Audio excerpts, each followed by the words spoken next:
Great. Okay, so welcome to today's session. So I've given the task of talking about all the available aging models.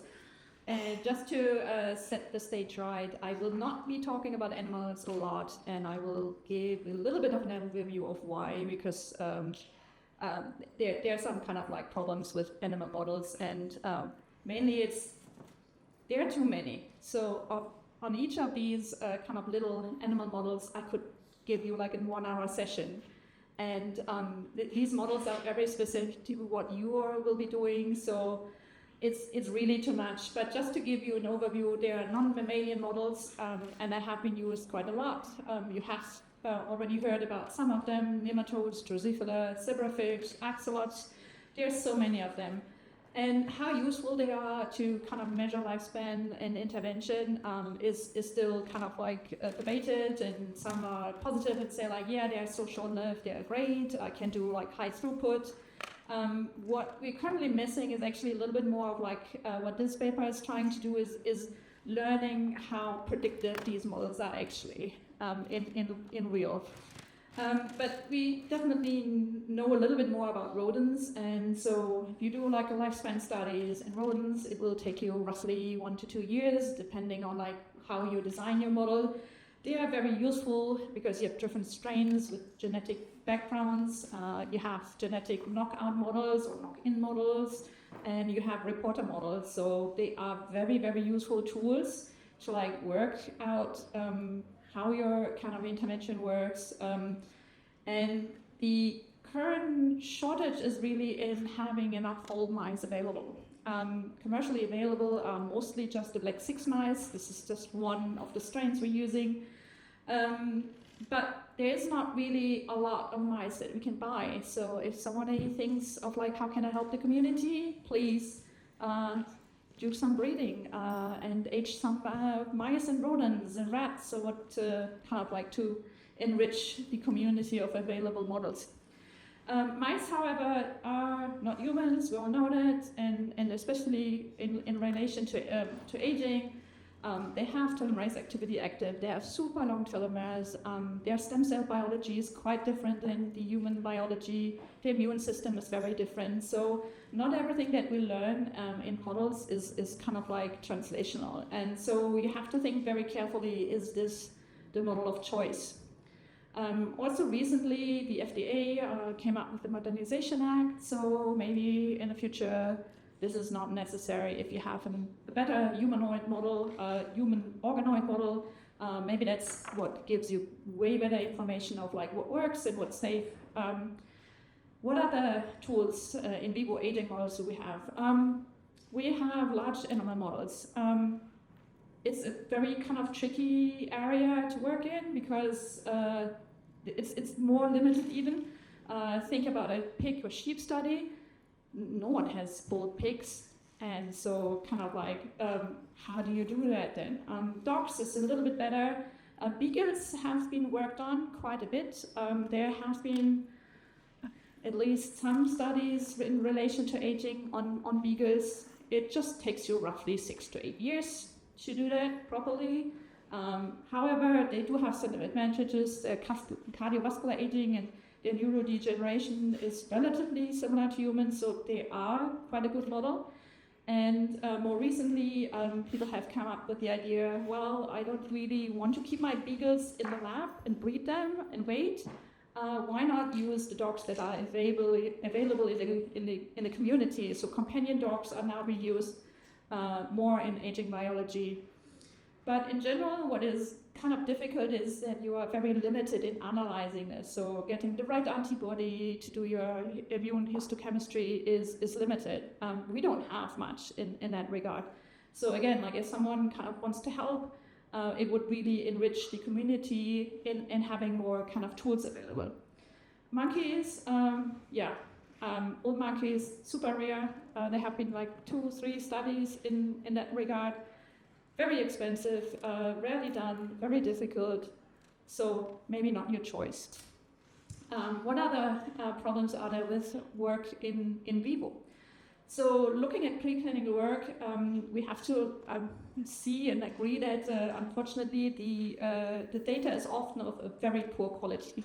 So this is just kind of like an effort to try to summarize what are the problems. So people mostly don't start with a systematic review of the data available of like your intervention of choice or your protein you want to work on. And so also the assessment, how you make sure that your intervention actually works is kind of difficult.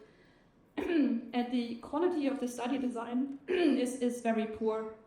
So there is one review here that looked at 29 separate studies on one drug. So they all use the same drug. And on all of these studies, there was only one that was given blinded, 2 studies that were blinded to the assessment of the outcome, and only 3 were randomized. So basically, yeah, it's pretty poor quality, and that is partially responsible why translation is not so good. And then more specifically for lifespan studies, often the group sizes are way too small. Like a lifespan study on 5 mice will tell you nothing. So this is kind of a population that is just a rough estimation of like how many mice you need to get like a 20% change in lifespan or 10%. And if you want to do a cross section, you probably should be doing at least 3 time points, and with each group should have like 10 mice. So it gives you an idea of like how many mice you actually need. Now you have probably like maybe 1 drug in 3 different concentrations you want to do. Yeah, so it's large numbers, and it's a lot of money. So you better make sure that you spend real good time on like designing your study protocol. So what else is there if you don't want to do in vivo work? So better you make sure that you use all the tools available. And so cell models, super easy, have been around forever. Just kind of a little bit of a timeline, how long they have been around. So they have been around since the 1900s. And I just put in here some like key points where kind of it's relevant because this 1961 is when we discovered, or scientists discovered, replicative senescence. So not too long ago. And then only 1995, someone discovered a marker for senescence. And only in 2001, people started working with induced senescence model. So yes, while cells have been around, cell aging models are, yes, a little bit kind of younger. But they are very useful. So let's say you want to work on some cells because you decided that's kind of a great model. Let's do it. Like let's get some old cells from humans because that's the best what you can do, and that's kind of like true aging in like the target that you want. But it might take some time to actually have enough of the cells ready. You might have to expand them a little bit. So this is kind of just a rough idea to like get numbers that you need for your assays. You might take 2 months to kind of expand these cells to have them ready for your experiment. So the other problem is getting actually primary cells from humans, especially old ones. It's not that easy. So let's say your favorite company where you buy your cells is Lonza. I always struggle getting old cells from them. So you always have to usually specifically request them. So again, it's kind of like a sparse resource. It's not like we're not having enough old donors, but companies have not yet seen that this is something they can make money on and they should have ready for us. And then also there's limitations on like what organs or tissue types are around. So maybe you can't get the cells that you want. Maybe you can only get it from like a very young donor, because that specific organ isn't available. So you decide, okay, so I learned I can kind of like make them old in vitro, so ex vivo, outside of the human body. So you expand them, but that's kind of 6 months gone, because that's how long it takes for the cells to roughly become kind of like old, so old that you kind of want to work with them. So that's kind of just giving you ideas of like how long things work. People have come up with artificial ways of aging cells quicker because, yeah, who wants to kind of spend half a year on like just culturing cells? So people have come up with ideas of like inducing senescence in culture, and that is then usually 6 to 10 days. But there's the problem, these cells seem to be not exactly the same as the one that we kind of like get straight out of a human, so you have to kind of accept it's a model. It's not 100% what we see in humans, but it's much better and much quicker. If you want to work with some organoids or kind of like interaction between cell types, maybe it takes a little bit longer. Maybe you want to work on the blood-brain barrier. And for this kind of like model to work, you need to kind of mature the cells in the dish a bit. So add 2 weeks to all of your experiments. So this just gives you kind of an idea like why our progress is sometimes so slow. And then it's also super expensive. You think, well, a couple of cells don't cost much.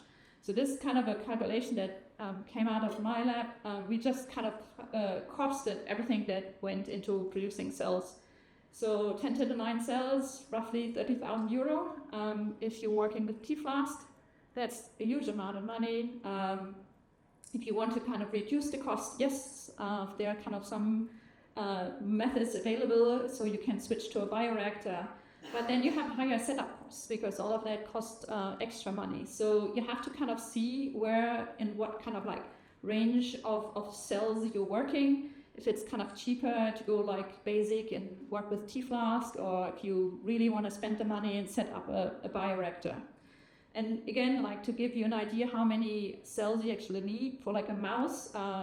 So some people are using between 10 to the 5 to 10 to the 6 cells per mouse. And if you're talking humans, it's considerably more. So that's kind of like an idea of like what it costs to just make the cell, and that's purely making the cells, not analyzing them, not doing any assessments. So this costing here is a little bit more on like what does the analysis cost. So this is from a paper that looked at generating a master cell bank. So you spend 1.5 months just on counting your cells and making sure that the phenotype is correct, and it costs you 60,000 pound.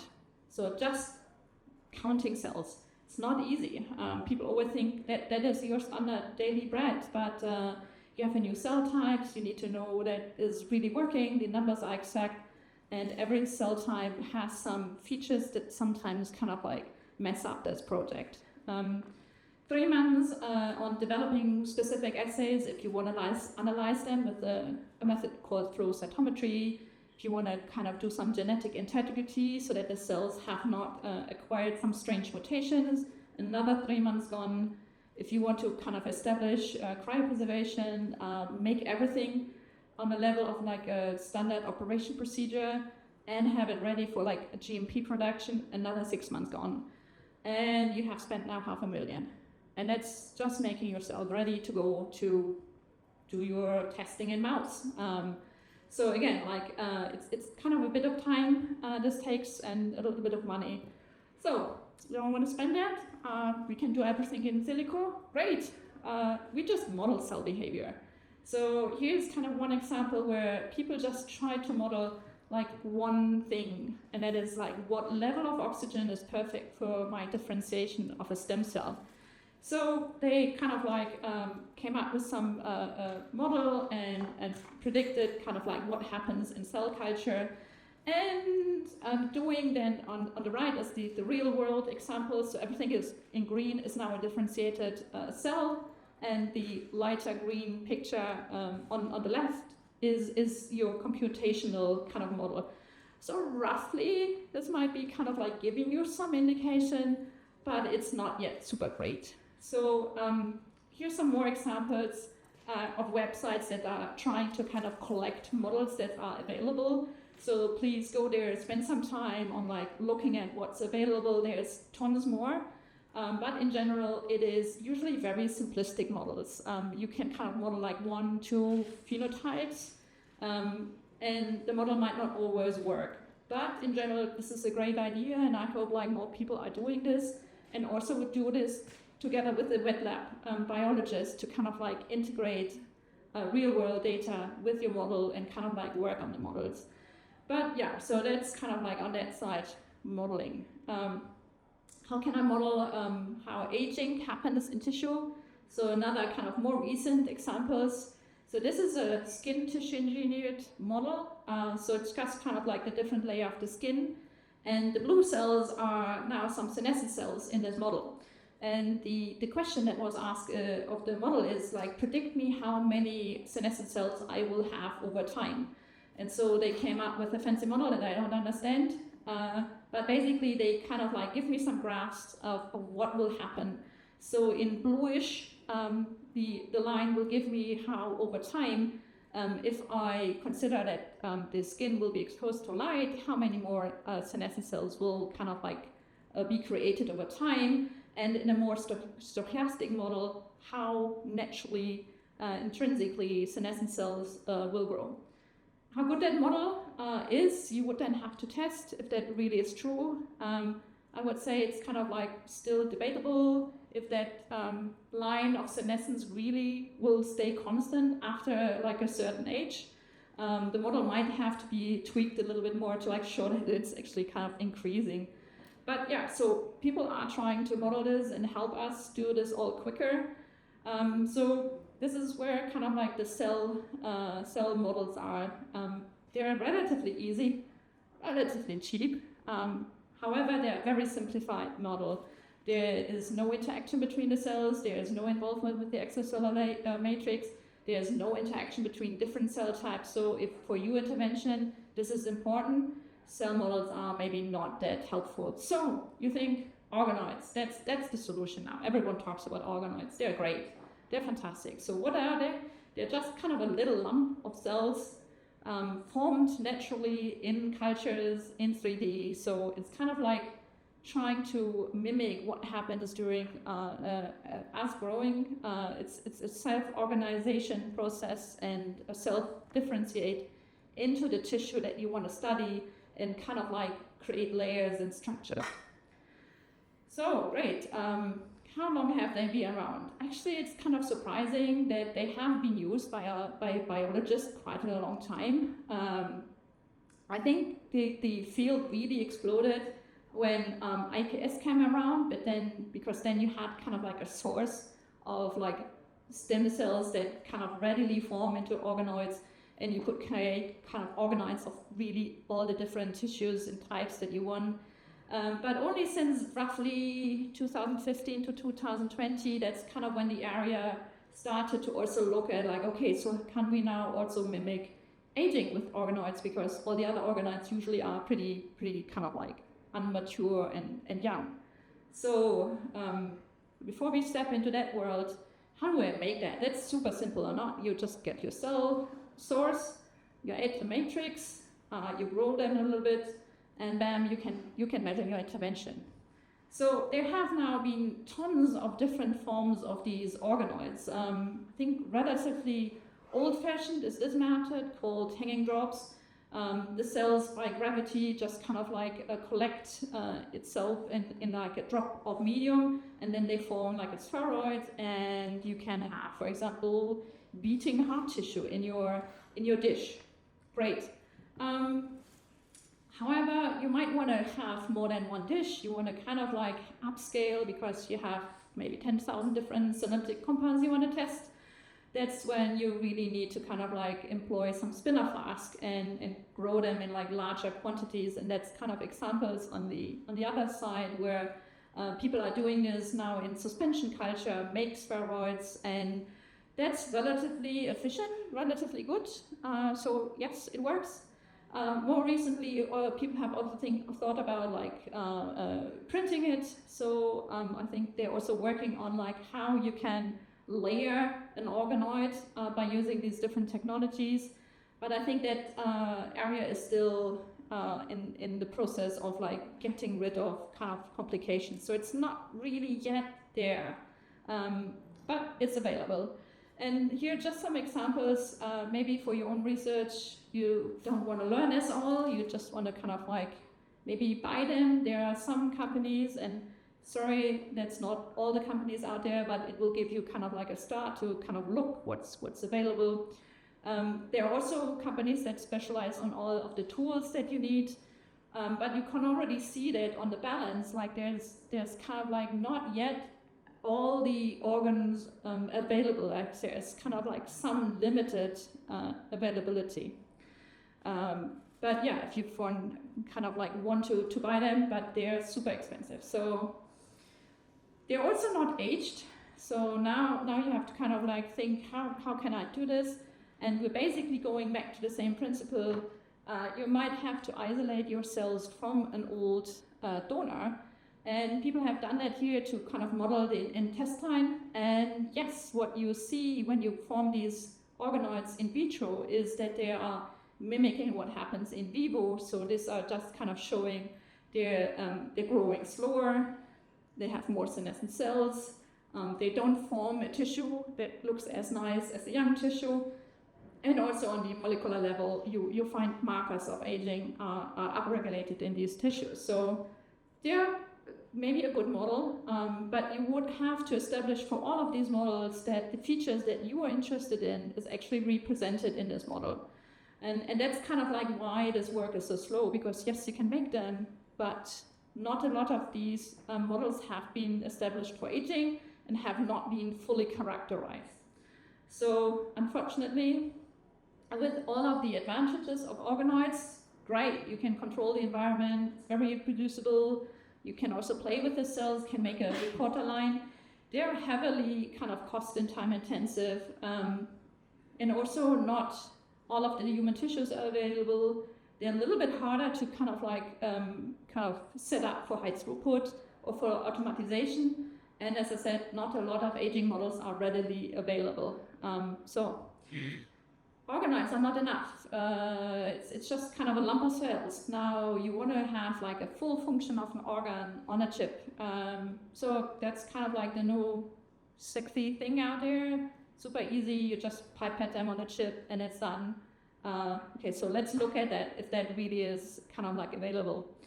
So the organ on a chip kind of revolution came about when microfluidics, actually a tissue engineering product or kind of an engineering product, helped the biologists to kind of work with their cells and kind of like culture them in a way that is more like an organ would function. So great, so this is kind of like what we want. We want innovation in a different field that helps us.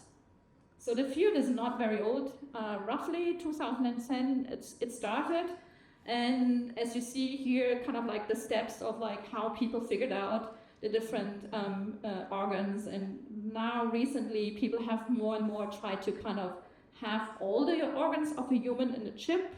And then they call it a human on a chip instead of the organ on a chip. So you can have now 2, 3, 4, 5. I think that the largest number I've seen were like 12 different organs on a chip. And then also having a kind of blood circulation between the organs so that you also can mimic the immune component. So great, fantastic model. Again, it's super easy. You just choose your cell type. You think hard about like what matrix or coating, because the cells need to stick, what kind of like chip kind of type you want, you seed your cells, and then you measure. So here are some very kind of exotic kind of chips. So you see that kind of like the geometry of chips is interesting, and the geometry really helps the cells to grow. So here's kind of like some vascular tissue that people have engineered. So you have in the different colors, different cell types. People have also then worked with kind of like diffusing medium between the different organs. And if you look at it, it becomes slightly more complicated, because now you also have different medium that you pump through it to mimic your blood or maybe your immune cells. So it's becoming quickly kind of like very time consuming. Again, you can just, I just buy them. Like, I can't be bothered. Like, there are experts around it. So here are a couple, again, like examples of what you can buy, what's available. Again, it's not everything that is around. Just a kind of a little bit on the biofabrics. It's kind of an interesting toolbox, because basically that's a menu. You just choose, okay, so I want to model this function with this cell type, and I want to have 4 different cell chambers. So you basically go through and you click, and they rapid prototype that thing for you and send it to you. So I think that's kind of the things that we really need, and they are very helpful in kind of like the research. Sure. Again, what kind of aging models are around? So people have looked at smooth muscle cell aging here, and they look at like how that changes the biomechanics and also how the cells kind of like react to biomechanical stress, and looked at some inflammation marker. And again, like you start with healthy donors that are of different age, you seed the cells in your little device, and then you measure. So there's a little bit more here on kind of like aged tissues. This is a cardiac contraction ship. Here they looked at like tissue contractibility, kind of like the force to kind of contract the tissue.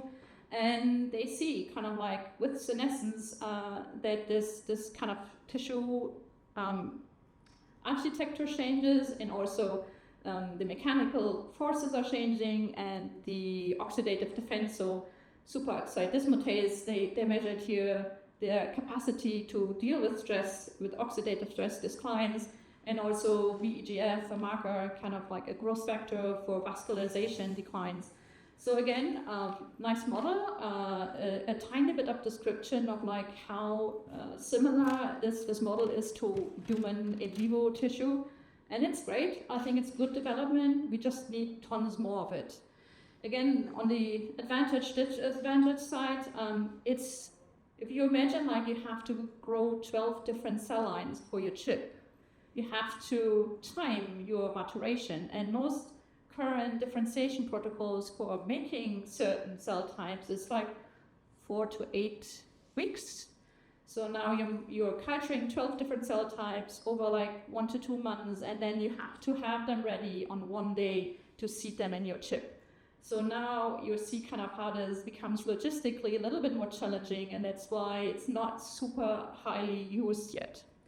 Also, it doesn't represent yet every organ, but I think we will get there. And again, not enough interest yet in aging model and describing specific kind of how much the model actually describes what's happening in vivo. So that's not enough.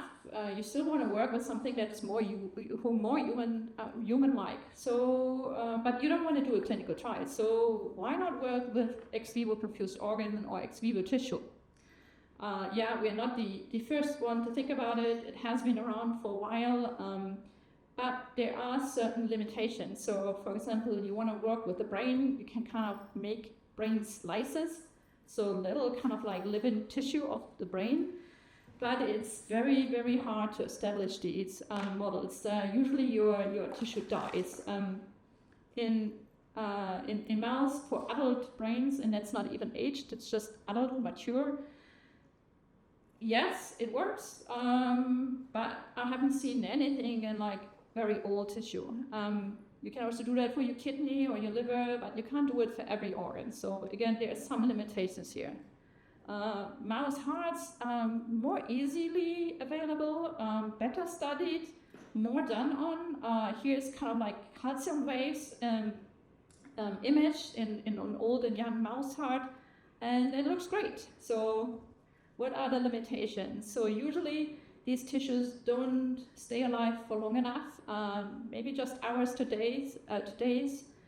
More often used in electrophysiology, and not so widely available for like different animal types. So mostly this is done in mouse, rats, and a little bit with human ex vivo tissue. But toxicology and pharmacology love these models, and they heavily use it. So maybe human organs are available, and yes, we transplant them. And I think recently this field has seen like a revolution, because now they have figured out how to keep that organ alive, and kind of like beating or breathing, depending on like what model you're looking at. And that has come about when they kind of change the system, how they are setting up the organ for transplantation. So initially they wanted to always cool it down to have more time, but then they found ways of keeping the organ alive at a kind of room temperature. And now this has really kind of revolutionized the field, and Non-thermic perfusion is now a thing. It's not yet a lot of companies in the space, but there's one CRO that does it for pig organs, not old, but at least pig organs. But discarded organs are available. Mostly you will probably have to work with a clinician on this. But the field is young, so we're not having enough skilled people. It's very expensive. You kind of see the kind of kit that you need to do this, so it's very low throughput. But it's the real thing. It's a human heart, and so kind of whenever you're testing, probably gives you a pretty good idea what will happen in humans. And that's what people have been doing with these ex vivo organs. So this is just a summary of everything related to mesenchymal stem cells. It was kind of just convenient to kind of look at like how the field is using this to kind of rejuvenate organs ex vivo. They do that actually as a pre-treatment to organ transplantation currently, but they also use this to study whatever their favorite intervention is. So there's more of this stuff around. So, and also Asian companies have becoming interested in this field. So here's one example of like an academic and kind of like company example of how they want to use this in showing that their aging intervention. So CellV is a company that does mitochondrial transplantation as an intervention, and they want to do that for kidney. So they have seen old kidneys are available. You can perfuse it, you can study it, you can perfuse your mitochondria through it, and see if it works and what dose works and how long it works. So I think it's kind of like exciting what's happening in the field, but it's relatively a young field and needs tons of more work. So how can you help us do this? There's so many kind of, you don't have to go through like all of these ideas. You can study them later because this is recorded. So just giving you some ideas if you work on chip design, or maybe you're modeling shear stress currently for the automotive industry, please come to us. We also need to model shear stress. You're working on new materials, great. All of these chips, we need some see-through chips. We need chips that I can freeze, which I currently can't. We need syntactic matrices for the cells. We need kind of chip with biosensors integrated. So if you work on sensor technology, great.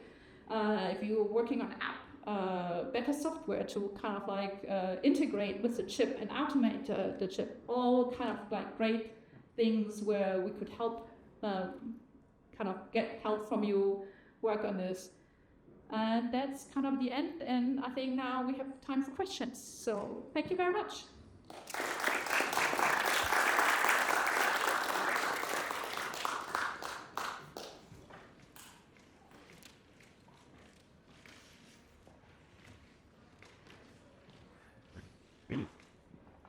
Awesome. Well, thank you all. I'll be talking about biomarkers.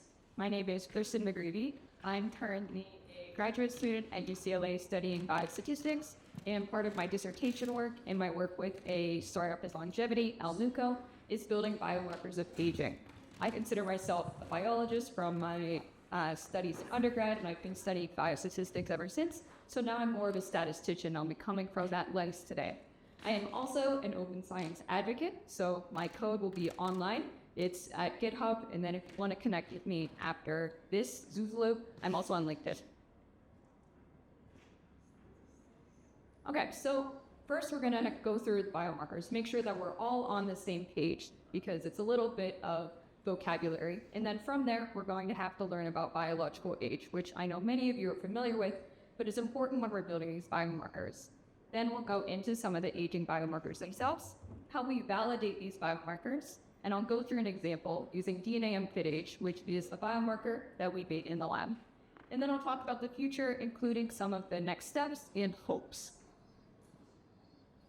So I'm going to ask a simple question, which is, how healthy are you?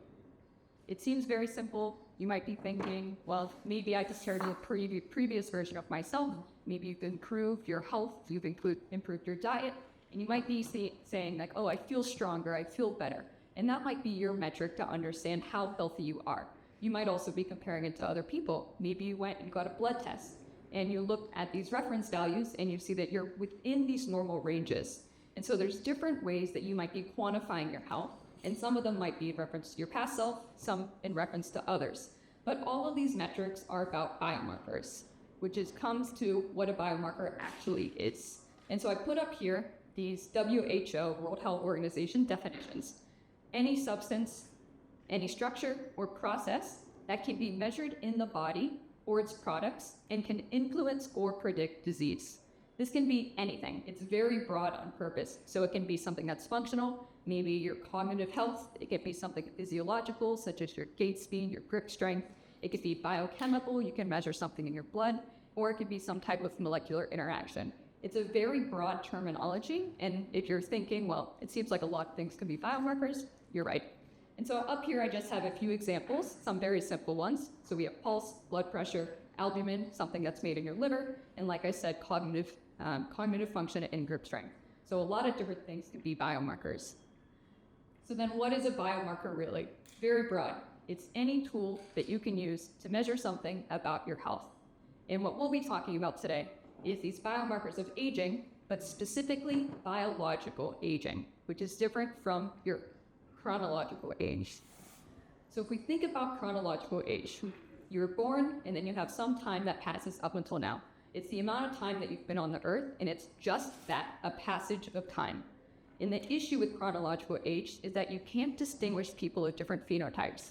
We have all seen people who are the same chronological age 60, but we see that some of them have some type of age-related disease. They might have a hunchback, they might have some type of cancer. But then we also see people who are 60 years old who have been running marathons for the past 20 years, and they're very live and sprightly. And so intrinsically, we know that there's something different about these people, even though we both classify them as 60 years old. But that's because we're thinking of that as the chronological age, and we can intuitively understand that there's something different at a biological level, which is what biological age is coming in to measure. It's reflecting that underlying biological process of age that can be captured through this molecular and cellular changes. Biological age is also a latent variable. There's no gold standard way to measure it. We can't truly observe it. We know when you were born and we know what day it is now. So we can always get chronological age. That's an observed variable. But we can't measure biological age because you don't really know what it is, which is why we've been building biomarkers, because we're trying to estimate what they are. This figure down here just gives a good summary of what's happening, the comparison between biological and chronological age. So if we see this blue person, they have the typical trajectory that we think about when we think about human life, where they live pretty healthy. Maybe around 60, we start seeing some of these age-related phenotypes and increase in adiposity. Around 80, maybe they're starting to have some mobility issues, and then they die around 100. That's what we typically think of. But then down here, this orange person, we see has accelerated aging. We see that they start to have these age-related phenotypes quite early. They have loss of mobility around age 60, and then they die much younger. And so in these circles, we see that they have about the same type of phenotype, and that would be the same biological age, even though the blue person is chronologically 80 and the orange person is chronologically 60. So if we would have measured those people at that same time point of chronological age 60, they would have had the same risk factors for different diseases if we only looked at chronological age. Even though when we look at these people, we know that the blue person would have had less risk factors for these different age-related conditions. And that's why we're measuring biological age, because if we would have measured later, we would have been able to see that they were actually younger at that chronological age. So just an overview of some of the biomarkers of aging that we have. These are measuring the biological processes. On the outward side of a person, we can see these visible aging biomarkers. So we can see someone's hair is graying, we can see that they're accumulating wrinkles, and so we can see these different things. We also can feel some of these. So reduced mobility, maybe your muscles are getting smaller, maybe you're noticing that your vision is going a little bit. So all of these are very physical attributes that are associated with aging. But you're also aging on the inside, which is why we have to measure these health and disease aging biomarkers, as well as develop these omics-based biomarkers that are looking at the intrinsic inside age that you can't explicitly see. So on some of these health, we can look at your heart, maybe it's your pulse and your blood pressure, and then we can also look at other things like your kidney and liver, so albumin, ALT, etc. And then recently, we've been developing these omics clocks. I won't go too much into some of these other ones. I'll mainly be focusing on epigenetics, but you're using more of a machine learning or statistical model to understand this age, and you're predicting age using more complex systems. So epigenomics, metabolomics, microbiome, proteomics, etc. And I'm going into a little bit about how we're measuring this. So like we said, biological age is an unobserved variable. It's latent. But what we know is that biological age has these other phenotypes that are related to it, biomarkers, and chronological age. So we're going to use what we can observe in order to understand biological age. And that's the statistical framework that most of our biomarkers are built around, even if you don't know that they are. And so what's happening is that each one of our biomarkers, if it's a biological measurement of age, will be a function of biological age itself. So it's going to be determined by that aging. You'll be able to predict what your biomarker is by knowing what someone's biological age is with a little bit of variation. And biological age itself can also be determined by chronological age. So the passage of time influences your biological age because it's more like a counting. How many times has a cell divided?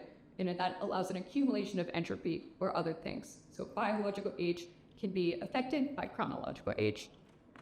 And the other part of making these biological age measurements is that they need to be more informative than chronological age in order to be useful. Because what we're saying is that biological age is different from chronological age, and this difference from being able to predict what your age is, your biological age, if it's different from your chronological age, that should give an indication of what's happening at your cellular level. And if it's not predicted, if this difference between your predicted biological age and chronological age is not predictive, then it's not a very good biomarker. Because then you could have just used chronological age alone, and you would have been able to finish the project there. So when we talk about age acceleration, we're talking about that difference between biological age and chronological age. Just to give a brief history, so we have these first generation clocks, which were really coming around starting in 2011. And then in 2013, we had Horvath's clock, which started to really accelerate the field. And we keep going down, where these first generation clocks were really predicting chronological age. They're very tight correlations of 0.99, and that's really a proof of concept that we can build some type of clocks that are predictive of age. And then we start going down into these second generation clocks, which are no longer focused on just chronological age itself, but are now focused on biological age, predicting other age-related conditions, mortality, and demonstrating that it can be rejuvenated. And so that's where we go into grim age, pheno age, and then these other plasma proteomic clocks as well. But we keep making more. And maybe that seems problematic to you, but I think it's actually a very good thing because we're making more complex models and incorporating more information. So we continue to make more and more biomarkers. These are 3 that were made just in the last two years. So DNA and FitAge, which we'll be talking about soon. This physiology clock, which is incorporating all of those markers on the side using the UK Biobank. And then even just last month, there is this multi-organ network, which is focusing on this brain health. So we keep making more of these models and biomarkers of aging, but we're also incorporating a lot more information. So we have so many biomarkers. How do we validate them? How do we know whether or not we can trust these? And so I give just my 4 inputs here. 1, do they correlate with chronological age? We know that biological age in the statistical or mathematical justification should be centered on it across the population. So it should correlate. Until we actually fix aging and we can give rejuvenation medicine, then number 1 can go away. 2, are they predictive of age-related phenotypes and disease? If your age acceleration is not more informative above and beyond chronological age, it's not very helpful. 3, are they predictive of mortality? If you have faster aging, then you have a higher risk of death. So they should be able to predict that as well. And finally, and most importantly, are they reproducible? Can you give this biomarker algorithm to another person in another cohort in another data set, and do they get the same results? If not, then it seems to only be measuring something in a very finite space. So in order for these biomarkers to be informative across the whole population, we need them to work across the population regardless of who they were built in. So now I'm just going to go into one example, which is DNA methylation-based aging biomarkers, which is just one part of the hallmarks of aging. DNA methylation, quick review, is an epigenetic modification on top of your DNA that doesn't change the sequence. Chemically, it's the addition of a CH3 group, a methyl group, to the nucleotides at the cytosine. And we call them CpG loci because it's looking at this C next to a G at the phosphate backbone. We also call them loci because every single genome or every single nucleotide in your genome is mapped. And so we're talking about a very specific one every time we're referencing these. So why are we building biomarkers of aging using DNA methylation? And DNA methylation is my favorite one. I'm biased because that's how I typically make them, but there's good reasons why. One, we know that epigenetic alteration is a hallmark of aging. Two, we know that DNA methylation changes with time, which has enabled us to make these highly precise algorithms. Three, clocks can capture and predict age accurately across multiple tissues, which means that they're capturing some type of shared or universal aging in our bodies. Four, we see that age acceleration is associated with disease. So people who have cancer or type 2 diabetes have age acceleration. We see that they're aging faster, which is what we would expect if they have a higher incidence of these diseases. Five, we made the gold standard mortality risk estimate using DNA methylation, which is DNA mGRMH. I didn't do that, that was Lu, but it's still using DNA methylation, and I think that demonstrates that it's a very strong predictor. Six, DNA methylation can be a proxy for a bunch of other traits. So we can measure physiological traits like smoking pack years, cell counts, and even fitness parameters using DNA methylation instead of capturing those values themselves. And seven, the one that I think is the most exciting, is that you can accurately predict aging across mammalian species. So not only are you able to capture aging across all of your tissues, but now you can capture aging across all of these different species. So there's some type of conserved signal here that we'll ultimately be able to use to help reverse aging. So I'm just going to share one little example of a DNA methylation biomarker, which is the one that we developed this past year. It's called DNA Fit Age. It's a biological age indicator incorporating physical fitness. So we used blood DNA methylation to estimate fitness parameters that we knew related to aging and physicality, specifically VO2 max, which is a measure of your cardiovascular endurance and is the gold standard for exercise and fitness across the world. Grip strength, which is just how strong you are in your hands, which also is shown repeatedly to be a very good predictor of mortality. And then gait speed, which is how fast you're walking, which is a measure of mobility over time and also very predictive of mortality. We call those DNA M, VO2 max, grip max, and gait speed, and then we combine them into a biological age estimate. If you have DNA methylation data and you want to calculate it yourself, all of the code is online with functions so that you could do it at GitHub. So if this is a biological age estimate, it should be predictive of these age-related phenotypes, and because it's incorporating physical fitness, it should relate to athletes, and that's what we see. So I'm just sharing one result here, which is the relationship in athletes.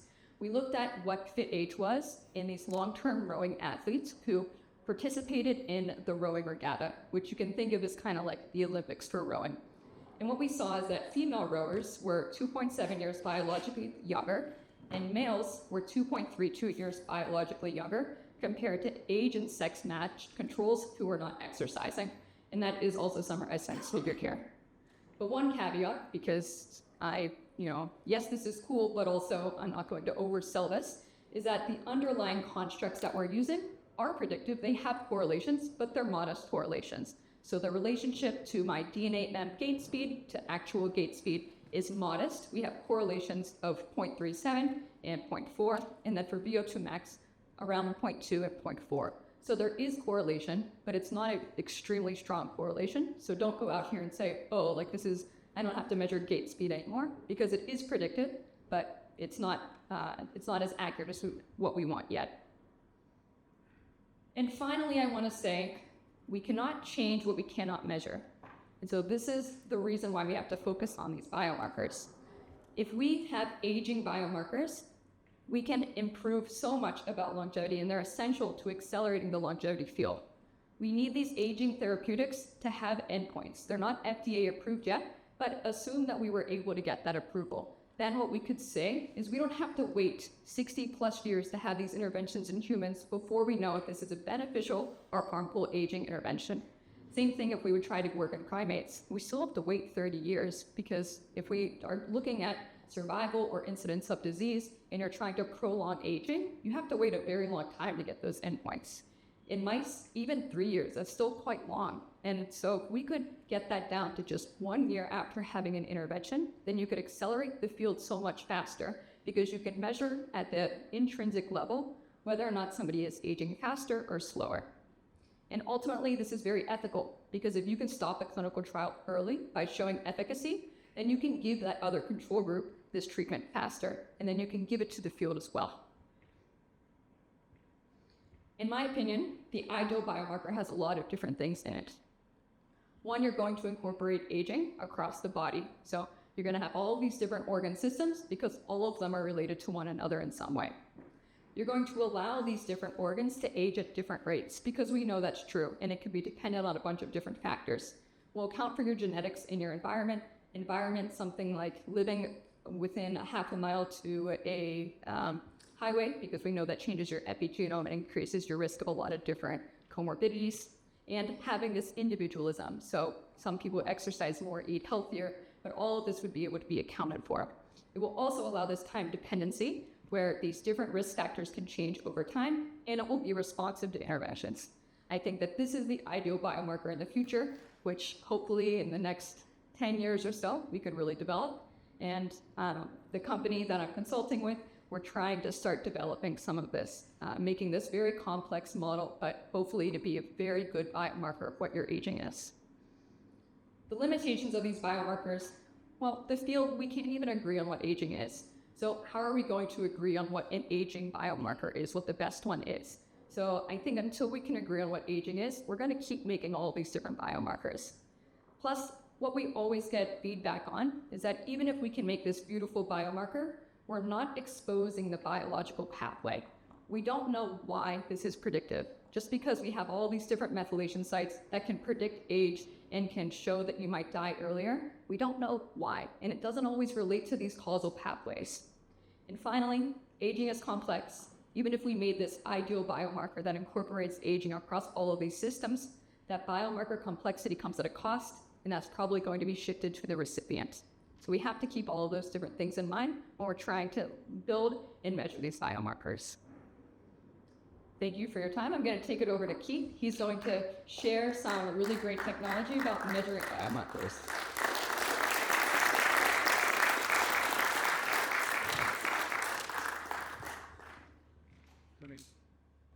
Okay.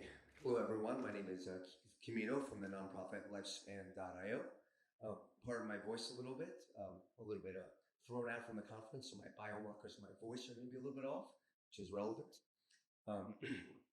And as Kristen mentioned, I'm going to pick up the ball from her to talk a little bit more about physiological biomarkers from the perspective of hardware and software required to collect relevant data, leveraging work already done in other sectors that can help us, and the emergence of international standards, which can really help our field.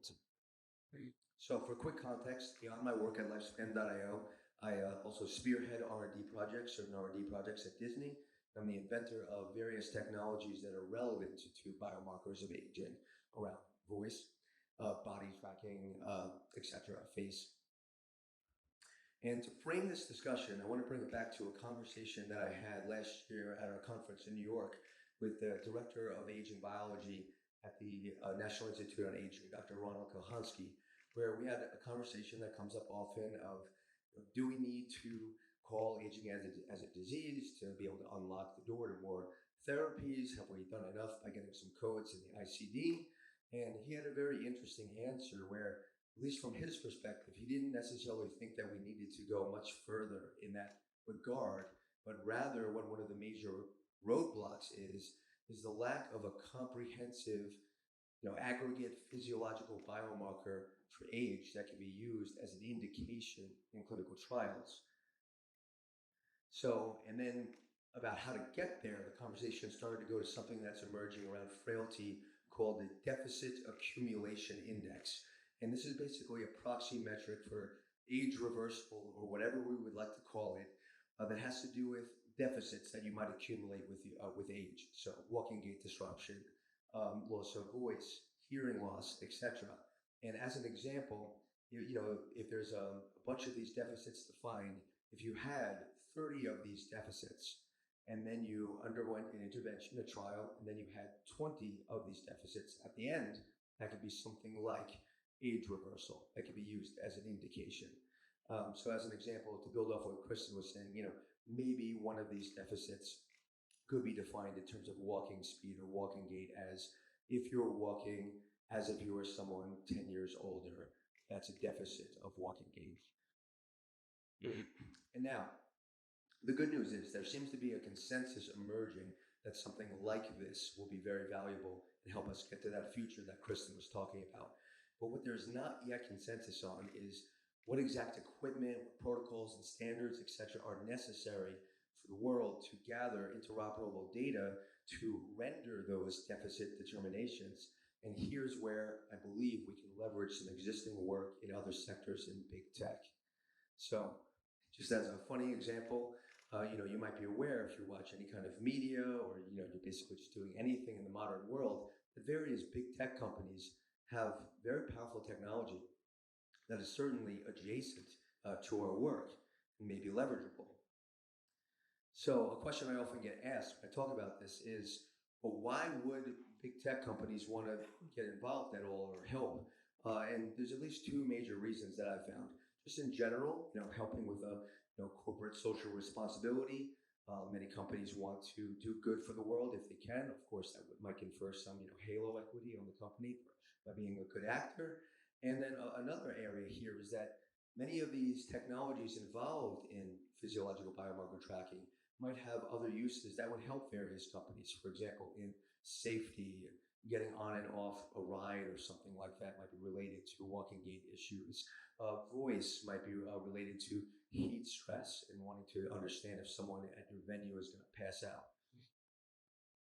And then how big tech companies can get involved or help is, number one, there's a potential in the CSR capacity I mentioned earlier of companies actually donating their technology to a community like ours for the specific field of medical use, while still being able to retain, the ability to monetize it in other sectors. And another area that I'm directly involved in that I'll talk about in a little while is also contributing to the setting of standards through organizations like the ASTM or NIST, that's the American Society of Testing Materials. And these organizations also sometimes work with the FDA to help inform their decision-making. So one example of how important this can be was one of the technologies that I had worked on was related to vocal tracking, and this had implications for COVID-19, because COVID-19 affects your neurological system in ways that can be detected from your voice. So in that work, in the height of the pandemic, around October 2020, I was talking to a lot of different companies, different government agencies, international, and two things jumped out at me right away that makes me realize communities such as ours, both in longevity and in blockchain decentralized science, can be very, very important for the future of humanity. And those two things were, number one, many of these organizations didn't even know the other ones existed. And as a consequence that, for no real scientific reason, they were all more or less collecting slightly different data sets. Maybe this one was doing frequency stuff and this one was doing linguistic stuff, but they could have easily collected the same interoperable maximal data set with a similar equipment schema and allow that data to be shared so that all of their proprietary algorithms would have been strengthened. And if we had done that as a world community, we might have been able to get out of the pandemic a year earlier. So this is extremely serious, in my opinion, a high leverage point for intervention. So with that being said, I'm very proud to announce here for the first time that there's going to be a forthcoming international task group on physiological biomarker-related data collection and interoperation standards orchestrated by the American Society of Testing Materials, the ASTM. And that's going to involve Lifespan.io, Disney, many other organizations. And the process that this begins is usually like a 3 to 5 year process where initially there's this task force, bring all the stakeholders to the table. dialogue about what the standards should be, what hardware should be, what's on the low end, what's on the high end, what's the maximal data set that we should collect to render and try to be future-proof, like I mentioned with the voice. And then eventually that will turn into a more hardened committee, and then that committee will render standards that the field will adopt, and maybe will inform the FDA, etc. So reach out to me if your organization you think is potentially relevant, and the types of stakeholders might be people who would be producing equipment that would be able to render these determinations, eventual users of those equipment, general interests like nonprofits, etc. And one thing that this will also tee up is what Kristen was talking about, where hopefully we can create a matrix. Pardon me.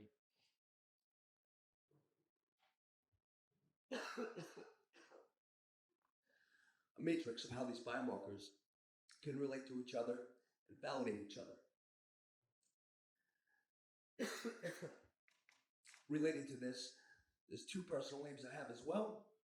Being able to leverage this to eventually create a biomarker kiosk that can collect various physiologic biomarkers together quickly and be installed in every clinical trial center and turn every trial into an aging trial.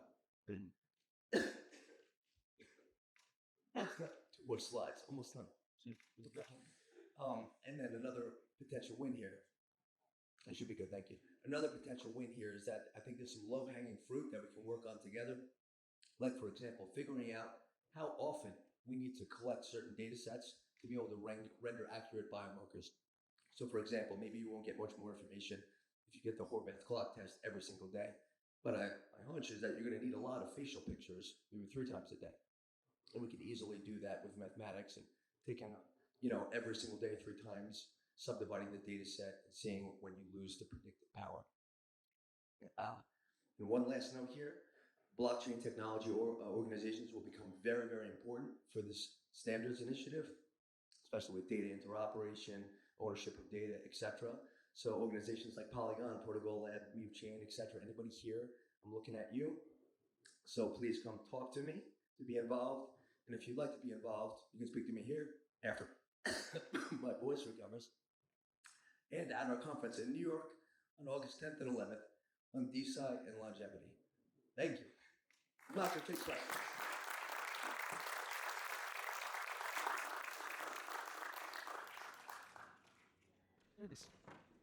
Brilliant. Thanks a lot. Sorry for this small interruption.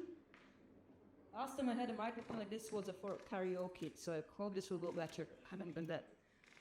So my name is Lucia Klaric. I started my career in a company that produced glycan aging clocks. Then I sort of ventured into academia and did a PhD in statistical genetics, so something quite different. And now I'm back with humanity more into the aging field. And today I'm going to be talking about omics aging clocks, and I have to thank Kristen for an amazing introduction, because I can skip half of my slides now. But I'm going to focus this sort of more like a lecture of how we build these clocks and how we validate them, and what different types of data we have based on our recent paper here. And I have to first thank Erin that did majority of the work and also prepared majority of the slides as well. But also Jim, who created this amazing research that I'll soon show you, and Peter, who's now also with the humanities that was guiding Erin and me how to do all this. So as Kristen already said, I mean, there's no need for this population to sort of say that it's clear intuitively that not everyone ages the same. Sort of biological age, intuitively we know it's a measure of deterioration that is distinct from our chronological age. And as you can see here, some people don't seem to be aging at all. And as much as I agree that we don't really know what biological age is, I quite like this definition that sort of helps us with the intuition, and it's from 80s, from last century. So biological age is a biological parameter of an organism that either alone or it's a multivariate composite will, in the absence of disease, better predict functional capacity at some late stage than will chronological age. And so while we can discuss what biological age actually is, we sort of all can agree that there are clearly differences between people of same age, and some are clearly older than the others are. And so, and even though we don't know what it is, we keep building these aging clocks. And as Kristen already sort of suggested, we have two main types of aging clocks. She called them first and second generation. And this chronological age-based aging clock is what's the first generation clock. And these are just looking at biomarkers that are associated with chronological age. They have a great advantage because everyone knows their age and there's no need to measure anything in particular. But they have a great disadvantage as well, that there is a strong assumption being made that any biomarker that is associated with chronological age is also associated with this biological age. And that's a problem, as long as you don't know what biological age actually is. And there's the other one, the second generation one that I call endpoint-based, and these are biomarkers that are associated with an endpoint rather than an age itself. And some endpoints are all-cause mortality or cardiovascular-related mortality or any disease-specific related mortality. They have great advantage. They are more directly related to the cause of death or incidence of a disease. But on the other hand, there's fewer data available in populations that we have out there. We need to wait until, unfortunately, a sufficient number of people die so we can sort of analyze what potentially caused their death. So these are the two main types of aging clocks. But the question is, how do we construct aging clocks? And this will be a very simplistic explanation, but I hope it will bring us all on the same side. So first we measure a molecule in a population. For example, here I suggest a cholesterol level, and then we simply look how does that cholesterol level associate with chronological age. So basically what we try to do, we try to pull a line between these points such that every point is as close to the line as possible. And in most explicit way, we are just trying to minimize this difference between the dots and the line. And by doing that, we learn this equation here that then help us to actually use this equation to predict age. And once we can predict age based on our, for example, cholesterol level, we can compare it to the chronological age, and we can see that people who are above this line are faster aging, and people that are below this line are slower aging. And so we do this as Kristen was also saying, it's very important that we have these things that are very reproducible. So the way we do it, we take big study populations, we separate them, one in a training sample where we learn our models, when we learn this equation or whatever your preferred method of statistical learning is. And then we have a testing sample, the one sample where we actually calculate predicted age and actually see how well our clock is working. And we can go in better than that. This is what happens commonly in the same population, but even better would be if we have different populations coming from different countries, and we could compare how the model built in one population works on the other population. So see if we have this replicability and generalizability of our aging clocks, to see if they will work well as they work in Scotland or in Croatia. So again, another quick simplification. Let's imagine that Bob has age of 55. We measure cholesterol, blood pressure, BMI, whatever. We, from the population level, know this equation, so we can calculate what's Bob's predicted age and what I'll be calling biological age. In this rest of the stuff will be the difference between his predicted age and chronological age. And so when we have a clock, the question is, how well does a clock work? And there are a few things how we can assess that. One is by just using chronological age prediction-based evaluation, so just looking at the age we predict, how well it correlates with the actual chronological age. And so the higher correlation, the closer these dots are, and the closer this slope is to 1, we'll say that the clock worked better, or in the other example, we would see that in this other example, that would be a clock that doesn't really work well. Or even better, we could look how they associate with clinical outcomes, so how does our predicted age associate with all-cause or disease-specific mortality, or disease incidence, or the clinically relevant measurements, like known disease risk factors such as blood pressure and similar. And so I'll now switch back to this paper, so we did this comparison of various homeless clocks in a cohort. It's called early complex disease from orchids. That's on north side of Scotland, halfway to Norway. And we had 2,000 individuals measured in this cohort. But as I said, the good models will also work well in other populations where you didn't train their sample sets. So we had another set of data from Croatian islands to Croatian islands, and also used some data from big biobanks, Estonian biobank and generations. And so we used all these different data sets to create different, we used ORCID's data set to create different omics clocks, and then use these other populations to estimate how well they work. But what are actually omics? So there's a lot of mention of it, but what omics is. So omics is actually any high throughput measures of pools of biological molecules that provide a comprehensive understanding of the biological systems under study. So it can be anything that's measured in high throughput that's sort of studying a specific organ or a specific tissue or a specific biological pathway that you're interested in. And so in the case of our ORCID study, we have this amazing resource where we have various eight different omics data sets measured in just 2,000 people. And what this provides with the possibility is to create the omics aging clocks in the same data, and also then directly compare their how well they work between the different omics data sets. But I'll now take a bit of time to walk you through one by one quickly.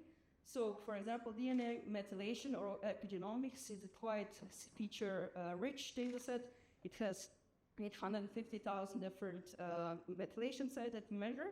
But what is actually methylation? So for that, you have to go further back. What's DNA to start with? So we all know it has 4 letters. It's a very long sequence. There's 3 billion letters. And if you stretch it out, it will be 2 meters long. So every single cell you have would have 2 meters of DNA. And so one can ask, how is that possible? Well, there is a process called supercoiling. Does anyone here remembers old telephones that had this lines that were spiral? And you remember how they would coil up all the time, and it was a mess to untangle them. Well, that's basically what the DNA does as well. And so there's like supercoiling that happens, so it runs up this 2 meters of sequence into very small chromosomes. And that is helped by DNA methylation. So when a molecule, so DNA methylation is, as Kristen already said, when a molecule methyl group is added to the letter C of DNA. And why is this important? Because given regarding how much methylation you have, it will also depend on how open your DNA is for reading. So apart from having 2 meters of DNA in every single cell, you also have roughly exactly the same DNA sequence in every single cell you have. But we know that you have different organ systems. You have eyes, you have kidneys, and so on and so forth. So, and how is it possible? Because DNA has roughly 20,000 genes, and depending on which genes are expressed in which tissues, you'll have different characteristics. And this is partly done by DNA methylation. The next data set we had was proteomics, which is another high feature data set with 1,100 proteins. And so what are the proteins? Proteins are like working horses of our organisms, of our body. So they carry out most biological functions and reflect diverse biological processes. And they will also sort of provide a snapshot of cells and tissues and organisms' activity in a single point. And so this specific data set, it had measures really wide variety of underlying biological pathways. So for example, there are proteins that are related to cardiometabolic functions, cardiovascular diseases, development, inflammation, immune response, organ damage, metabolism, cell regulation, oncology, so everything, well, not everything, but really wide variety of underlying biological processes. The next data set we had at hand was UPLC IgG glycomics. And so what's glycomics? It's one of the glycosylation, is one of the most common and diverse post-translational modifications. So once you have a protein, which is denoted here as this great backbone, this great backbone can get modified further, and which then affects its function and structure and what it does in the body and how it interacts with other molecules. And so glycosylation is this addition of sugar moieties to the surface of proteins. And as you can imagine, you can see like they will be very important for any interactions that happen between different proteins. And we in particular looked at the immunoglobulin G protein. And this is one of the most abundant antibodies. It's part of the adaptive immune system, antibody mediated. And what's interesting that its function, immune response, is based on its glycosylation. So we have this protein here, and then it can have a glycan attached to this part of the protein. And depending on which type of glycan you have, can either have a pro-inflammatory role, or there is a missing part. If you add sialic acid, it will be anti-inflammatory. If you remove corpus, you would get antibody-dependent cellular cytotoxicity. So you can already start seeing that all these different omics will give us sort of a different overview of biology that's happening in the human body. And the last one, second last one that we used was metabolomics, and we had a really wide variety of metabolomics data sets, more than 1,000 molecules measured. So what are metabolomics? They are small molecules that are chemically transformed during metabolism. So rather than being working horses of like structure and function, or being involved in the immune system, these are sort of more what's metabolically happening in humans. So we separated in amino acids, lipids, steroid hormones, excretion. There are also some part of metabolites that are expressed when we have inflammation, diet, oxidative stress, and so on and so forth. So this data set would reflect what's happening with you on a sort of a metabolic level. And lastly, we had something called DEXA scans, and these are low-level, low-resolution X-rays. They're quite amazing because they're sort of whole body scans, and from these, then you can read out from the length of different bones or distance between different bones, but also you can read out bone mineral density. That can be important for example, osteoporosis and similar. And you can also read out very detailed different adiposity traits. So do you have more brown fat, or organs more surrounded in fat, and things like that. So we have all these different omics data sets, and you can already see how they will tell us something about different parts of biology that's happening in every individual. And as already mentioned, this is what we basically did in a very simplified way. Now, instead of a cholesterol, we would just look at first individual molecule level, or actually using more advanced methods, we do feature selection, and we actually select which of these thousands of molecules are actually important and predictive of biological age. So, so I already mentioned this a bit, but it will just sort of, we can now ask and start seeing in each individual one of them. So we created these models in the ORCIDS data set, and we tested them in the testing sample, but how well are they actually working? And first we looked at the correlation with chronological age. So here you see our predicted clock age versus chronological age. See that correlation is quite high, 0.93, and this is similar with what you see with the DNA methylation clocks. And interestingly, if you compare all of them, you can see that all of them are performing reasonably well, but there are differences. Here we have two DNA methylation, Hanen clock and Horvath clock. And you see, for example, that Horvath clock correlates with 0.93, which is quite similar to what we see from the proteomics clocks. While Hanen is slightly more correlated, 0.96. Glycomics is doing reasonably well as well. Correlation is 0.74. Similar to the different types of lipidomics. The only one that didn't perform as well was fatty acid lipidomics, where correlation was only 0.45. And now, so this is how they perform and predict within the ORCIDS cohort, but then we ask, is this generable? Can this be applied to any other cohort? And here, for some subset of these omics, because these omics are very expensive usually to measure, so not all the cohorts who have it. As I mentioned, we have some other cohorts that did have this data measured, and here the only thing you should focus is, so these are the correlation age, predicted age and chronological age correlations coming from our ORCIDS clocks in black, and you can see that, and other colors are all the other cohorts, and you can see that our ORCIDS-based proteomics and methylation clocks, so these are proteomics clocks, these are methylation clocks, are predictive of age in other cohorts. So it means out-of-sample prediction shows that they are actually quite generalized. If we then look at the IgG glycans, and then we had fewer data sets here to look at, but you see, for example, that IgG glycan clocks created in ORCIDS performs similarly well in the Croatian cohorts.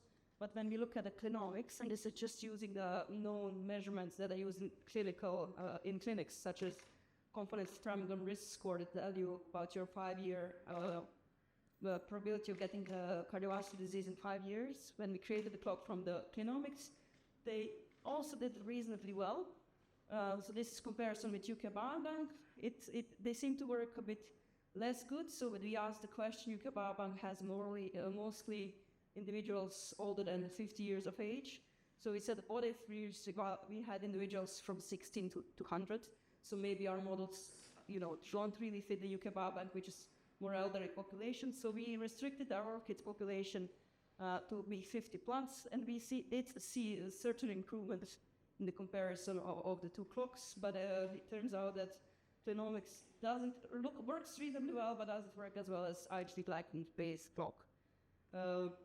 And then if you look at the NMR metabolomics and DEXA scan clocks, they do not predict age as well in other cohorts. You see here reduction from 0.75, 0.76, all the way down to 0.25. And so why would it be the case? That no, maybe these molecules themselves are more dependent on some lifestyle environmental factors that are different from Scotland to Croatia. And also I said different omics clocks measure different biology, but how similar are they to each other? And it turns out they're quite highly correlated.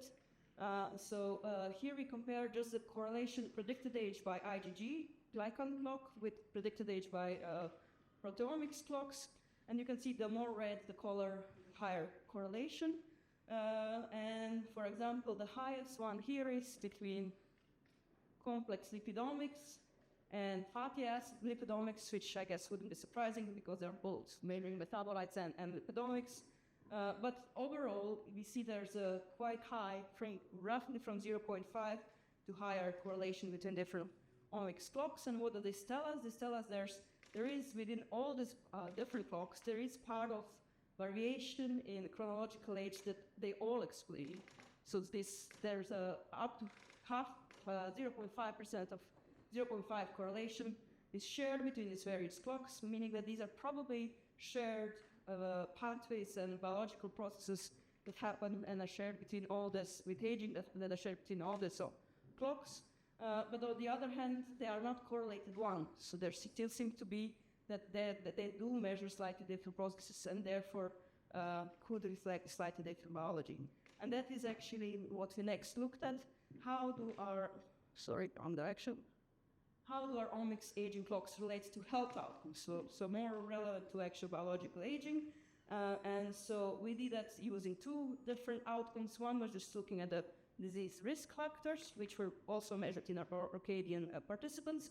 And the other one was looking at incidence of diseases from electronic health records.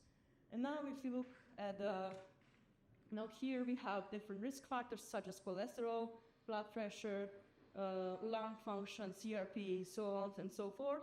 And here we have the various different omics data sets. And firstly, what you can see here, there's a lot of red color here. And a lot of red color here means there's a lot of sort of relationship between the older you are, the older your predicted age is, the worse your clinical factors look like. So sort of that is in the direction of what we will expect for an aging clock. But what's interesting to see is that out of all the clocks we have, two clocks, IgG glycans one and the DEXA scan ones, were significantly associated with the highest number of health outcomes. So it's interesting to see that even though there's a high shared correlation between, for example, DEXA scan clock and let's say lipidomics clock, they still do seem to be associated with different clinical outcomes, suggesting that they are actually measuring different parts of biology underlying aging. And as I already said, all omics clocks show positive association with, for example, total cholesterol and BMI, and which is sort of indicative saying, yes, if you older in your omics clock age prediction, you also have worse risk factors for various diseases. And the last comparison we did was look at this incident diseases from electronic health records. Here on the bottom, we again have various omics clocks. And here we have, in UK, we have really good electronic health records that anyone can access, anyone with the appropriate provisions can access. And they're quite specific and quite difficult to work with. But for example, these ones on the top are all related with respiratory diseases and respiratory infections. These ones here are all related with heart diseases. These ones here are metabolic disorders, and these down there are hematopoietic and other blood-related diseases. And if you look at these clocks again, we can see that it's a lot of information, so we can only focus now on those that are circled around. We can see again that DNA methylation system and IgG-glycomics-based clocks are associated with the highest number of diseases. But I have to mention here that these associations are currently only suggestive and not really fully robust, and that's the case because we started only 2,000 participants, and out of these 2,000 participants, only a certain percentage of them will have had cardiovascular disease or diabetes or this or that. So we have very limited number of people that actually experienced the endpoint, and therefore we are not really fully statistically powered to see how well our clocks work, but these are sort of giving us some level of indication of what could be relevant or was. And to summarize, chronological age can be estimated with high accuracy using various multiple omics.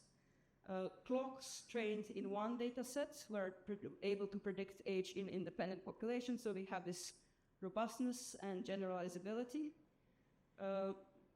Omics aging clocks are associated with health-related risk factors and are prognostic of incident disease beyond chronological age.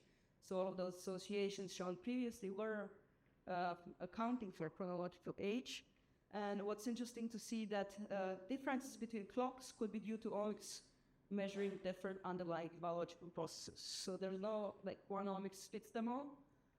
As you can even think of from what they're measuring, they would be giving different information, and one type of a clock might be more relevant for one type of a disease compared to other type of disease.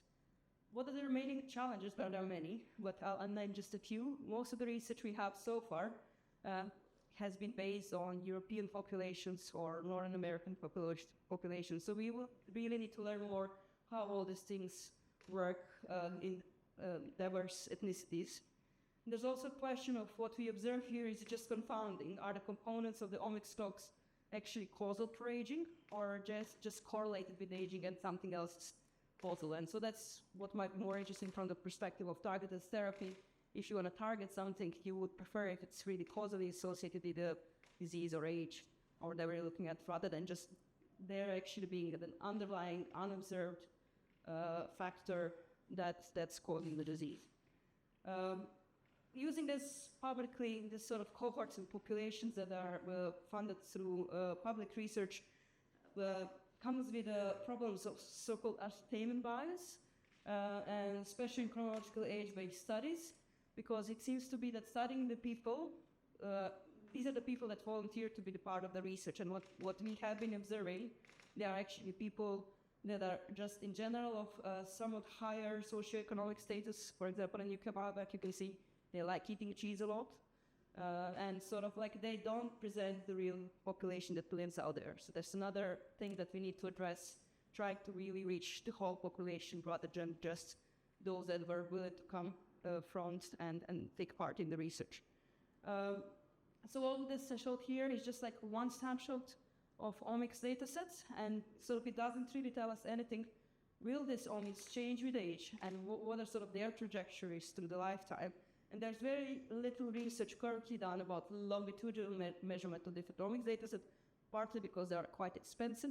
So it would be interesting to see in the field going forward what happens. I know there is some research with changes in methylation coming from Riccardo Maioni group in Scotland, which was quite interesting to see that how the sort of the difference, how fast or slowly you methylate your DNA, how is that actually associated with age rather than just one snapshot at one point in time. And so most of the data currently available is still based on blood-derived metabolomics, and that's mostly because it's convenient. You are not really allowed to poke people in your liver too much. It's not ethical to extract data, so we need to look into developing, and methods are being developed to get more tissue-specific omics, because we also know that apart from people aging at different speed, we also know that some people are perfectly healthy in their cognitive function, but perhaps have kidney problems and are actually have really short lifespan left, but their brain is perfectly fine. So it would be interesting in the future to start developing this more targeted clocks that are related to organ systems rather than just blood, which is sort of more of a convenience thing. Though I must say it is more of a convenience thing, but it does provide a snapshot of like generally what's happening in the body, but it's not very specific. And the last one is about imprecision of omics measurements. So if we analyze the same sample twice, how similar will this measurement be? And that varies from omics data to omics data. And even within the omics data sets, there are some measurements that are more reliable than the other. And so all this is sort of bringing in the noise in our system and would still need to be addressed before we have things that can be used in a clinic as some, for example, building clinical-based IgG glycans clocks. We know for HDL and those things, they are very relatively well calibrated and they can do the clinical standard, but loads of omics research is still away. And that's just me. Just a last thank you to Erin and the others, and I'm happy to take any questions.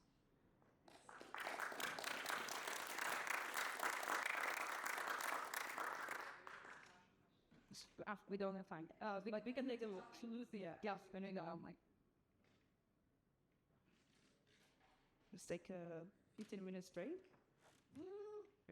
We'll come back at 2 for happened out of schedule now. We're sitting over there.